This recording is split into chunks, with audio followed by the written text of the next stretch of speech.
Hey everyone, if you're listening, chances are you're fascinated by the world of politics just like us.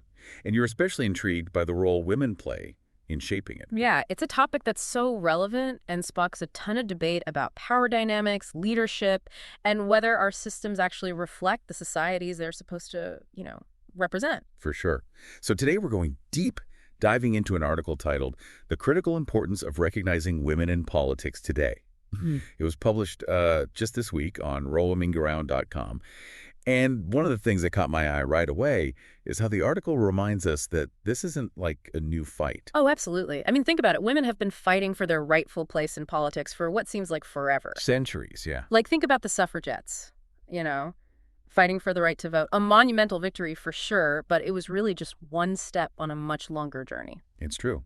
And even today, I mean, here we are in 2025, and the numbers are still, well, kind of shocking. Did you know that as of last year, only about 26% of parliamentary seats worldwide were held by women? Yeah, it's a pretty stark reminder of how much work still needs to be done. But what I find really interesting about this article is that it goes beyond just calling for more women in office. It makes a strong case that recognizing women in politics is about better governance, period. And that's where things get really interesting, right? Totally. The article highlights research showing that when women are in positions of power, they often prioritize issues that, well, sometimes get overlooked. Things like affordable childcare, paid family leave, access to health care, issues that affect families and communities directly. Absolutely. In fact, a study by the Interparliamentary Union found a direct link between countries with higher percentages of women in parliament and the likelihood of having strong policies addressing violence against women. Which makes total sense when you think about it, right? Yeah. Women bring their lived experiences to the table, and that shapes their approach to policymaking in a way that benefits everyone, not just women. It's about having diverse perspectives at the table when decisions are being made, decisions that impact all of our lives. And when those voices are missing, when those perspectives are missing, everyone loses out. Absolutely. Now, the article doesn't shy away from the complexities either. It paints a pretty nuanced picture of the global landscape. It acknowledges that there has been some progress. Rwanda, for example, has over 60% female representation in their parliament, which is incredible. It is. And what's striking about that is Rwanda's impressive economic growth and social progress over the past 2 decades is directly linked to this high level of female representation in government. It's a perfect example of how gender parity in politics can truly drive positive change for an entire nation. Yeah, it's a powerful example for sure. But then, on the other hand, you have regions like the Middle East and North Africa where the numbers are still below 20%, which is a huge disparity. Mhm. So what's holding these regions back? Well, the article dives into some of the barriers women face, and honestly, it's not a pretty picture. We're talking about deeply ingrained cultural norms, limited access to resources, and even, violence against women who dare to enter the political arena. And on top of all of that, let's not forget the intense scrutiny they face constantly, being judged more harshly on their appearance or their personal lives than on their actual qualifications and their policy positions. It's tough. Yeah, it's a constant uphill battle, and it makes you wonder how any women make it through that gauntlet. Well, that's where the power of role models comes in, right? Think about the impact of seeing women like Kamala Harris becoming the first female vice president of the United States, or Jacinda Ardern leading New Zealand. I mean, she led with such empathy and strength during a global pandemic. Yeah, those are powerful examples. Yeah. It's like seeing proof that it is possible, that women can not only break through these barriers, but also excel in these leadership roles. For sure. And it's not just about those at the top either. Those high-profile figures, mentorship at all levels is crucial. Women supporting women, sharing their experiences, creating networks of support. Right, like Stacey Abrams, who, after that close gubernatorial race, she didn't just give up. She doubled down on her efforts to combat voter suppression and get more people engaged in the political process. Exactly. Or Alexandria Ocasio-Cortez, who at just 29 became the youngest woman ever elected to Congress.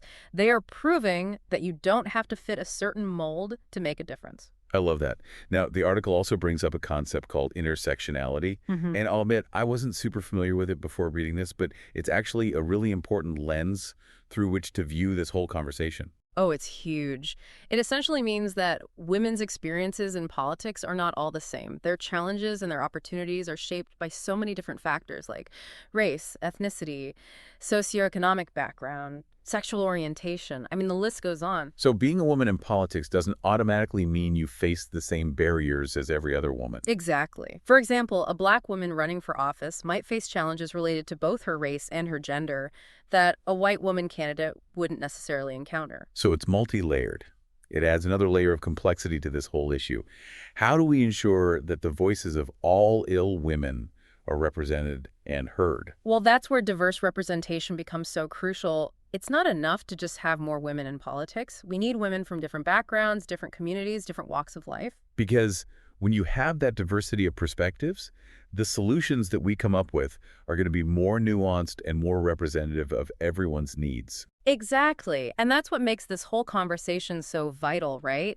It's not just about fairness. It's not just about representation for representation's sake. It's about creating a political landscape that actually reflects the richness and complexity of our society and leads to better outcomes for everyone. It's about recognizing that when women thrive, everyone benefits. And that's a message worth amplifying. And that's where the media comes in, right? They play such a huge role in shaping how we see women in politics. It's powerful for better or for worse. Oh, for sure. The article actually calls out the media for, often focusing on superficial things, like a woman's appearance or her marital status, instead of like her actual policies or her accomplishment. You know what I mean? It's like they're trying to fit women into these pre-existing boxes instead of letting them be seen as individuals with their own, unique perspectives and experiences. Yeah, it's like that time that female politician was asked about her outfit choice during a debate on healthcare reform. Like, come on. Exactly. It's such a distraction, and it undermines the serious work that these women are doing. It's true.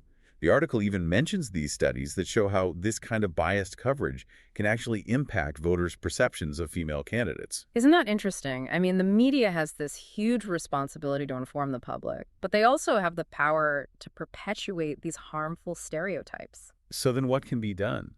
The article suggests that media outlets need to, be more conscious of their biases and make a real effort to cover women in politics fairly and accurately. Yeah, and not just cover them, but hire more women too, especially in leadership positions. Diversity behind the scenes is just as important as diversity in front of the camera. That makes a lot of sense. Having more women in those decision-making roles could lead to a real shift in how women are portrayed. Oh, absolutely. But it's not just the media's responsibility. The article argues that we all have a role to play in supporting women in politics. Okay, I'm listening. What can we do as individuals? Well, first of all, we need to educate ourselves about the importance of gender parity in politics and the impact it has on our communities. And talk about it. Have those conversations with friends and family, even if they're a little uncomfortable sometimes.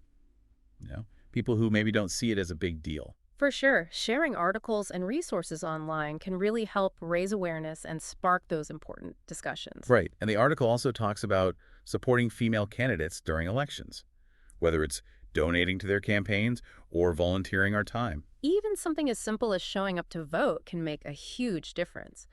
Every vote counts, and it sends a message that we want to see more women in office. But it's not just about those individual actions, is it?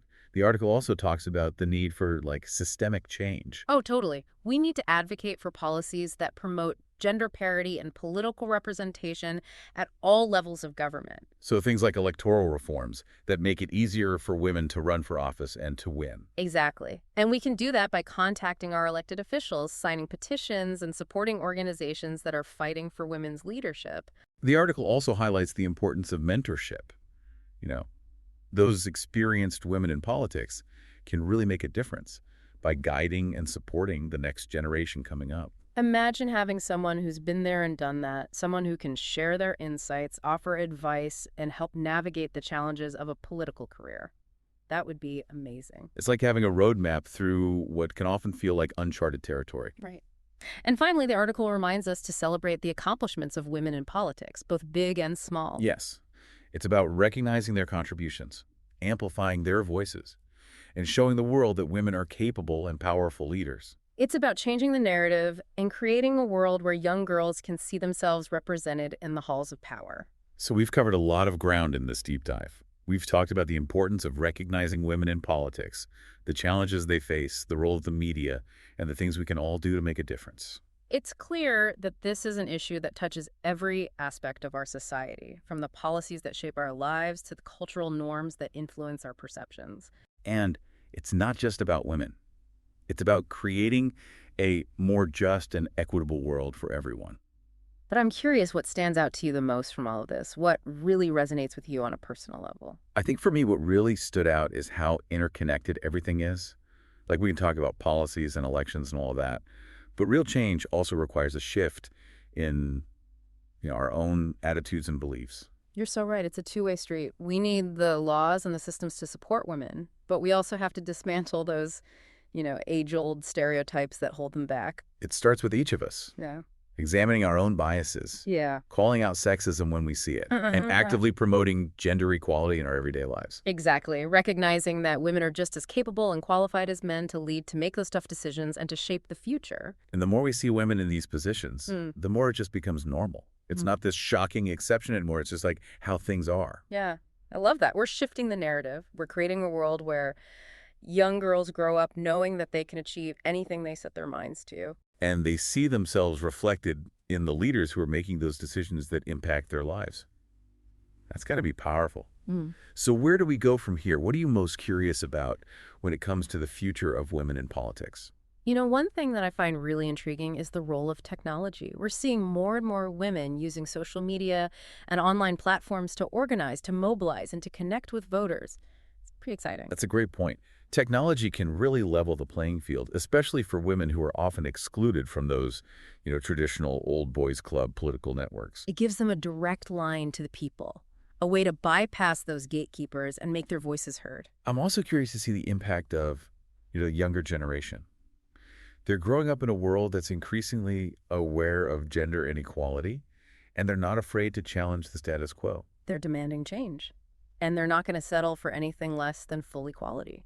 I think their energy and passion is really inspiring. It makes me hopeful for the future, knowing that there are so many people out there fighting for a more just world. Me too. This conversation is far from over, and it's an exciting time to be a part of it. We're witnessing history in the making. So to wrap things up, I want to leave our listeners with this thought. The fight for gender equality in politics. Yeah. It's not a spectator sport. It's something that we all have a stake in. It requires all of us to be active participants, to use our voices, our platforms, our actions, to create the change that we want to see in the world. Whether it's supporting a female candidate, mentoring a young woman, or just, calling out sexist attitudes in your own circles, every step we take brings us closer to that more just and equitable future. And remember, this isn't just about women. It's about creating a world where everyone, regardless of gender, has the opportunity to reach their full potential and contribute to society. So keep learning, keep questioning, keep pushing for progress. The future is in our hands.